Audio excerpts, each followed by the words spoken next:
स्वागत दोस्तों Pankaj GS study centre में। आज से हम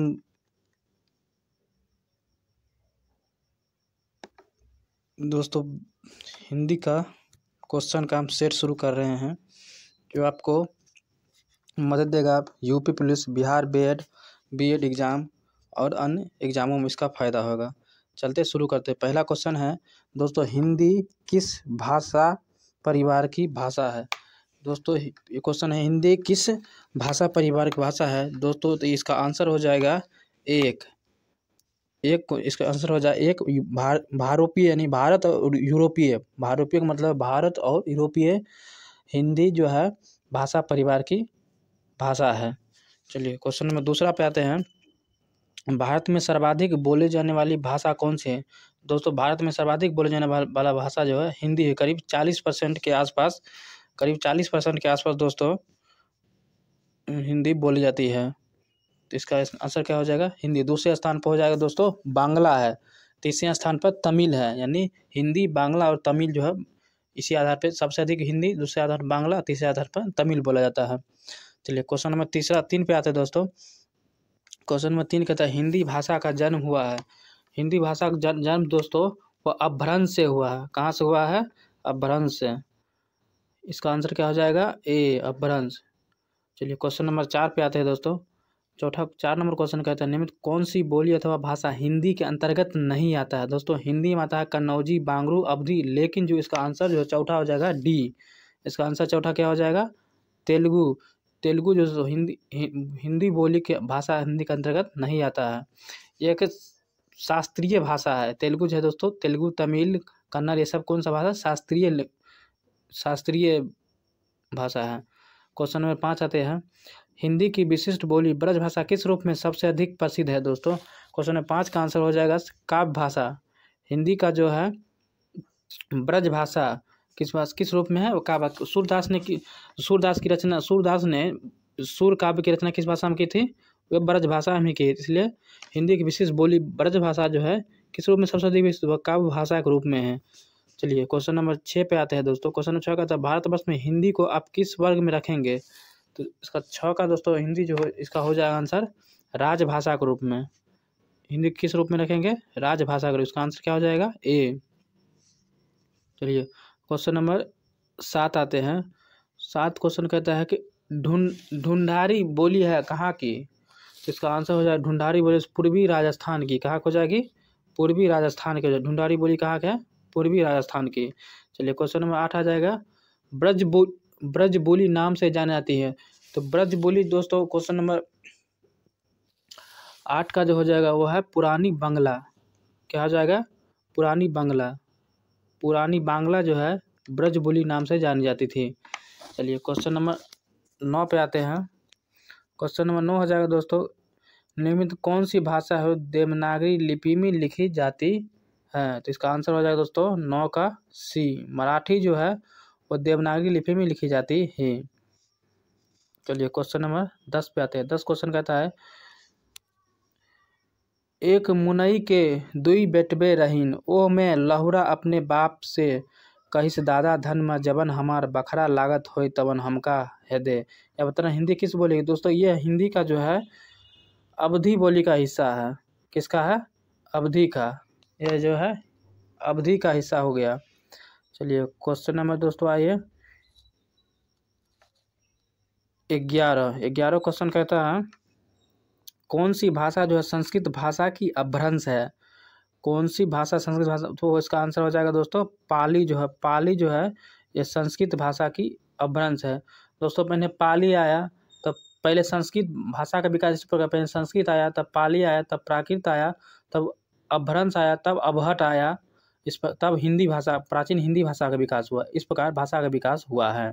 सबसे पहले कौन, संस्कृत आया, तब पाली आया, तब प्राकृत आया, तब अपभ्रंश आया, तब अवहट आया, तब प्रारंभिक हिंदी आया। इस तरह से भाषा का विकास हुआ है।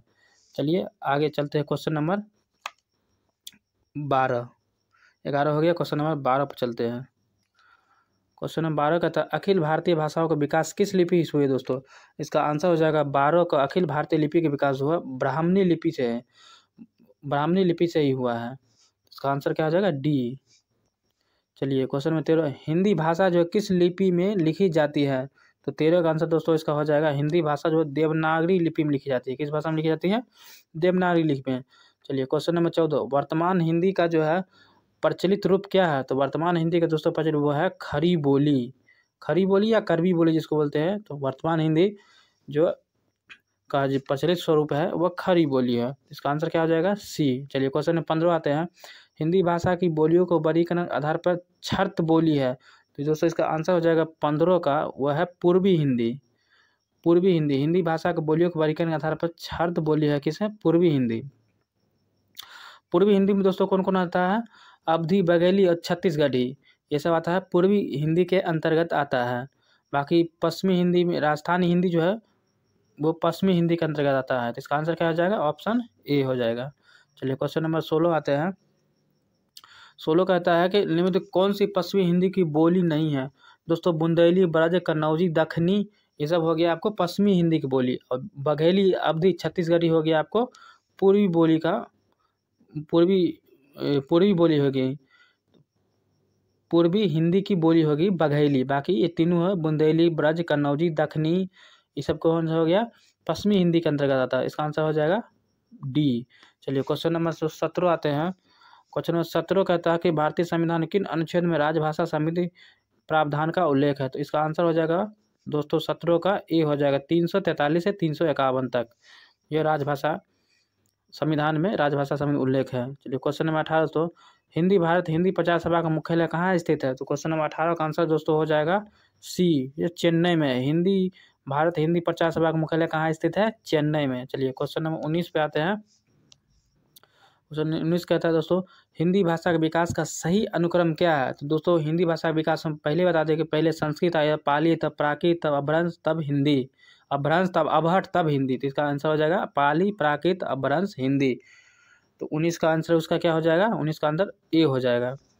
चलिए क्वेश्चन नंबर 20 आते हैं। संविधान का अनुच्छेद 351 किस विषय का वर्णन है? दोस्तों संविधान का अनुच्छेद जो 351 में जो है इसका आंसर क्या हो जाएगा? इसका आंसर डी हो जाएगा। संविधान का अनुच्छेद 351 में हिंदी भाषा के विकास के लिए निर्देश दिए गए हैं। इसका आंसर क्या हो जाएगा? डी।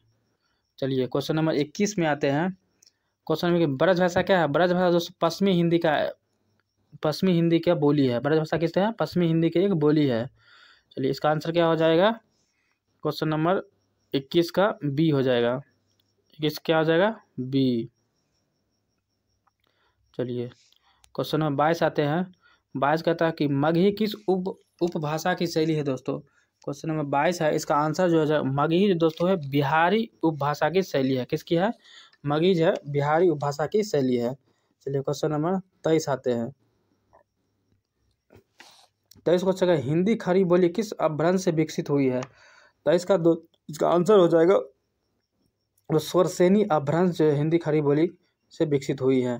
क्वेश्चन नंबर दोस्तों 24 पे आई 24 पे 24 जो है कहता है कि भाषा के आधार भारतीय राज्यों की पुनः संरचना की गई कब? तो भाषा के आधार पर दोस्तों पहला राज्य का स्थापना जो हुई थी 1953 में, वह था आंध्र प्रदेश। लेकिन ये कह रहा है भाषा का भारतीय राज्यों की पुनः संरचना की गई वो 1956 में की गई थी। कब की गई थी? भाषा के आधार पर भारतीय राज्य पुनः संरचना 1956 में। और भाषा के आधार पर पहला राज्य का गठन किया गया 1953। वह राज्य कौन सा? आंध्र प्रदेश। ठीक है। चलिए आगे क्वेश्चन आते हैं। 25 भाषाई आधार पर किस राज्य का गठन हुआ? दोस्तों ये बताया आंसर, इसका आंसर हो जाएगा डी, आंध्र प्रदेश हो जाएगा। क्वेश्चन नंबर 26 है ये, बघेली बोली के संबंध किस उपबोली से? बताए तो अवधी, बघेली, छत्तीसगढ़ी। दोस्तों ये पूर्वी हिंदी का जो है बोली है बघेली। चलिए क्वेश्चन नंबर 27 आते हैं। किस तिथि को हिंदी को राजभाषा बनाने का निर्णय लिया गया था? तो इस दोस्तों 14 सितंबर 1949 को जो है हिंदी को राजभाषा बनाने का निर्णय लिया गया था। आपको पता है 14 सितंबर को हिंदी दिवस मनाया जाता है। इसका आंसर क्या हो जाएगा? सी हो जाएगा। चलिए क्वेश्चन नंबर आता है 28 पर। 1955 में गठित प्रथम राजभाषा आयोग के अध्यक्ष कौन थे? दोस्तों 1955 में गठित हुए राजभाषा अध्यक्ष बीजी खेर थे। यह 3 सदस्यीय कमेटी थी बीजी खेर, जिसकी अध्यक्षता कर रहे थे बीजी खेर। ठीक है। चलिए क्वेश्चन नंबर आते हैं 29 का भारतीय संविधान 8वीं अनुसूची में शामिल भाषाओं की संख्या कितनी है? दोस्तों भारतीय संविधान के 8वीं अनुसूची में टोटल 22 भाषा है। हमारे संविधान में टोटल 12 अनुसूची है, जो कि 73वें और 74वें संविधान संशोधन अंतर्गत के 11वीं अनुसूची 12वीं अनुसूची को जोड़ा गया था। मूल संविधान में दोस्तों 9 ही अनुसूची थे। इसके बाद फिर 52वें संविधान संशोधन 1985 की 10वीं अनुसूची में दल बदल कानून को जोड़ा गया और 11वीं अनुसूची में दोस्तों नगर पंचायत के पंचायत प्रणाली की शुरुआत हुई। 12वीं अनुसूची में नगर पालिका को दिया गया। इस प्रकार टोटल 12 अनुसूची हुई। इसमें से 8वीं अनुसूची दोस्तों 22 भारतीय भाषाओं का वर्णन जिक्र किया गया है। चलिए क्वेश्चन नंबर 29 हो गया। क्वेश्चन नंबर दोस्तों आइए 30 क्वेश्चन कहता है हिंदी की आदि जननी। दोस्तों सभी भाषाओं की जननी जो है हमारी संस्कृत मातृभूमि है। सब संस्कृत जो है हमारी सभी भाषाओं की जननी है, क्योंकि संस्कृत का विकास हुआ। संस्कृत के बाद दोस्तों आया पाली, इसके बाद आया प्राकृत, इसके बाद आया अभ्रंश, इसके बाद अवहट आया, इसके बाद ही प्रारंभिक हिंदी आया है। तो इसका सभी भाषाओं की जननी कौन हो गया? संस्कृत भाषा हो गया दोस्तों। चलिए इसका आंसर क्या हो जाएगा? 30 का ए संस्कृत हो जाएगा। चलिए क्वेश्चन नंबर 31 तो 8वां विश्व हिंदी सम्मेलन का आयोजन कहाँ किया गया दोस्तों? 8वां विश्व हिंदी सम्मेलन का दोस्तों आयोजन किया गया था कहाँ? 31 का इसका आंसर डी हो जाएगा। इसमें डी बढ़िया दोस्तों PDF नहीं बन पाया इसलिए दिक्कत हो रहा है। 31 का 8वां विश्व हिंदी सम्मेलन डी, इसमें डी क्या है देखना पड़ेगा। रुक जाइए 1 मिनट दोस्तों। इसका डी 8वां 31 का हो जाएगा। इससे PDF नहीं बन पाया इसके लिए सॉरी। तो 31 का दोस्तों है 8वां न्यूयॉर्क में। 8वां लिख लीजिएगा आप लोग। 8वां विश्व हिंदी सम्मेलन कहाँ आयोजित हुआ? न्यूयॉर्क में। इसका आंसर क्या हो जाएगा? डी। अब क्वेश्चन नंबर 32 पर आते हैं। निम्न कौन भारोपीय परिवार की कह रहा 32 क्वेश्चन कह रहा है दोस्तों निम्न कौन भारोपीय परिवार की भाषा नहीं है? भारोपीय मतलब भारत और यूरोपीय को मिला के दोस्तों दिया गया है भारोपीय। तो इसमें इसका आंसर दोस्तों हो जाएगा मलयालम जो है।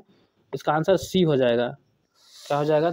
32 का मलयालम जो है भारोपीय परिवार की भाषा नहीं है। बाकी मराठी, गुजराती और हिंदी जो है भारोपीय परिवार की भाषा है। चलिए क्वेश्चन नंबर 38 हिंदी दिवस अभी बताए 14 सितंबर 1949 को ही हिंदी अपनाया गया था राजभाषा के रूप में। तो 14 सितंबर को जो है हिंदी दिवस मनाया जाता है। चलिए क्वेश्चन नंबर 34 विकास की दृष्टि से प्राकृत की दोस्तों बोला विकास की दृष्टि से प्राकृत की पूर्वकालीन अवस्था क्या नाम है? विकास प्राकृत से पहले दोस्तों आया पाली, तब इसके बाद आया प्राकृत, यानी संस्कृत आया, तब पाली आया, तब प्राकृत आया, तब अभ्रंश आया, तब अवहट आया, तब पूर्वी हिंदी आया, तब प्रारंभिक हिंदी या हिंदुस्तानी हिंदी आया। सीक्वेंस इसी तरह याद रखिएगा। चलिए क्वेश्चन नंबर 35 बोल रहा है 35 की पश्चिमी हिंदी की 2 बोलियों का सही युग्म क्या है? दोस्तों पश्चिमी हिंदी इसका आंसर हो जाएगा खड़ी बोली और बुंदेली। ये दोनों जो है पश्चिमी हिंदी का ही हिस्सा है। इसका आंसर क्या हो जाएगा? Option D. 35 का आंसर हो जाएगा डी हो जाएगा। चलिए क्वेश्चन नंबर 36 पे आता है। 36 कहता है कि अर्धमागधी अभ्रंश से विकसित बोली है।